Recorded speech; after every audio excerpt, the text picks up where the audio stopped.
She had learned early how to make herself peripheral. It was not a skill anyone taught her directly. It was absorbed through the way Margaret would introduce her at school events.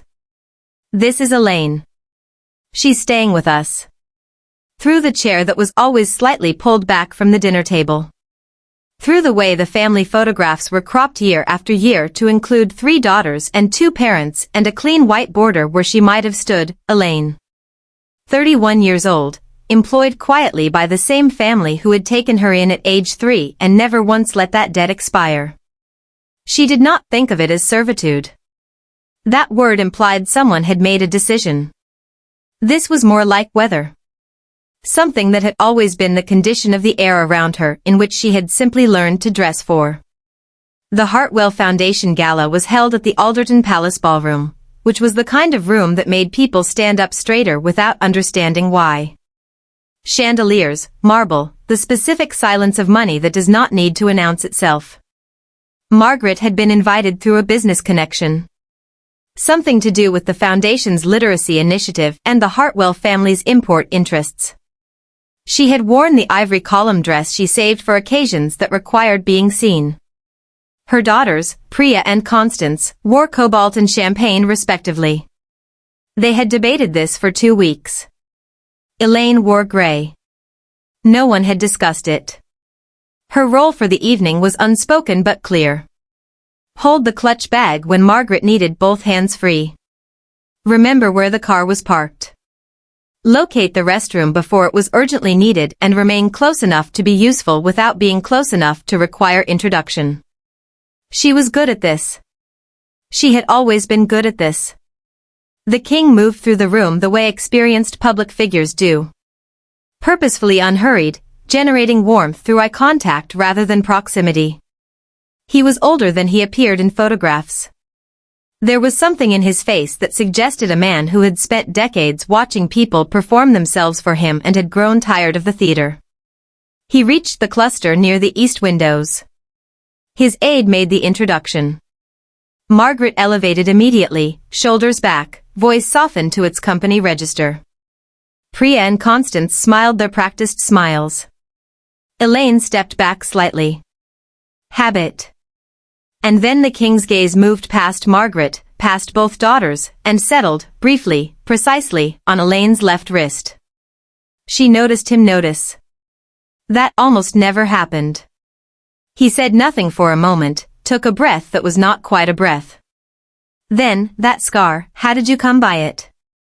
Margaret turned, the slight frown of a woman who does not understand why the attention has migrated.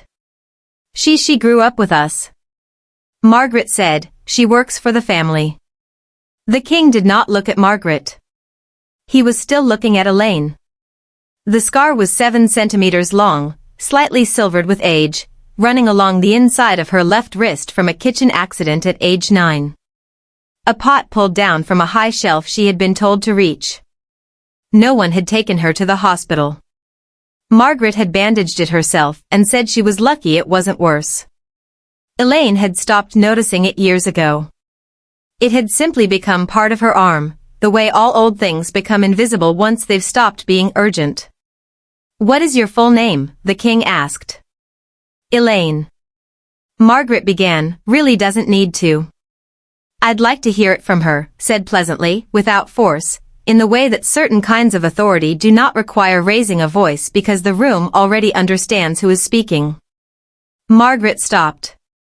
Elaine said her name, first and last, the name she had been given at birth, before Margaret, before the house with the 2 high shelves, before the chair pulled back from the table.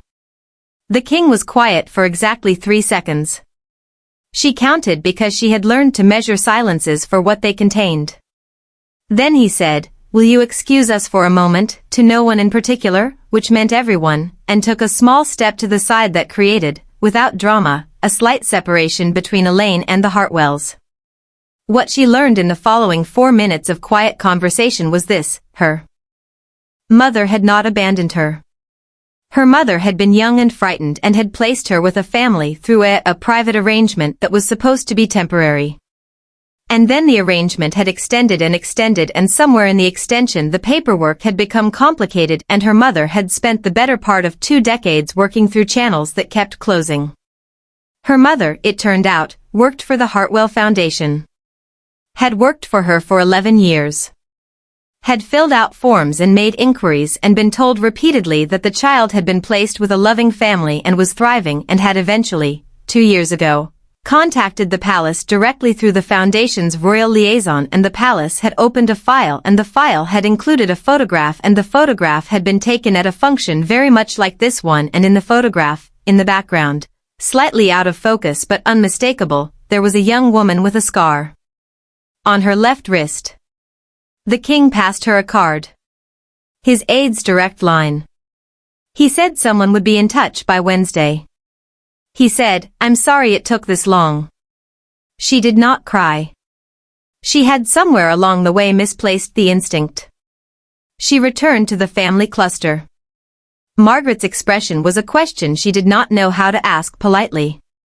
Priya and Constance were checking their phones with the focused energy of people pretending not to have watched every second. The rest of the evening proceeded normally. Elaine held the clutch bag. She located the car. She stood slightly behind, except that at some point during the second hour, she slipped the card from her jacket pocket and held it in her own hand. And when the family moved toward the exit, she walked at the same pace she always had. The room did not part for her. No one applauded. She simply left carrying something that was hers.